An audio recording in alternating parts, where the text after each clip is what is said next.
மீண்டும் ஒரு தோல்வி அப்படிங்கிற மாதிரி கடைசி ஓவர்ல ஒரு 6 ரன் இன்னும் கூடுதலா நம்ம சிஎஸ்கே அணி எடுக்க முடியாம திடுக்கிடும் தோல்வியை நம்ம சிஎஸ்கே அணி அடைஞ்சிருந்தாங்க.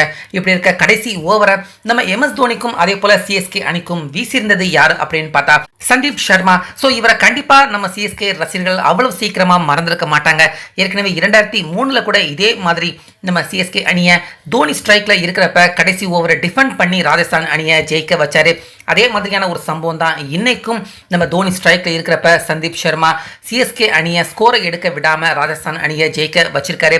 இப்படி இருக்க ஆட்டம் நம்ம சிஎஸ்கே தோல்வி அடைஞ்சதுக்கு அப்புறமா ஒட்டுமொத்த நம்ம சிஎஸ்கே பேர்கள் எல்லாருமே ஷேக் ஹேண்ட்ஸ் கொடுத்துட்டு போனாங்க.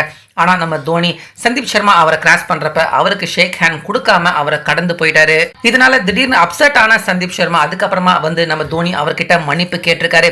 முக்கியமா தோனி அவருடைய காலை தொட்டு மன்னிப்பு கேட்டிருக்காரு. ஆனா தோனி அவரை காலை எல்லாம் தொட விடாம சந்தீப் சர்மாவை சமாதானப்படுத்தி அனுப்பி வச்சிட்டாரு. ஆனாலுமே சந்தீப் சர்மா தோனி அவருடைய காலை பிடிக்க வந்த அந்த தருணம் தற்போது வைரல் ஆகிட்டு வருது.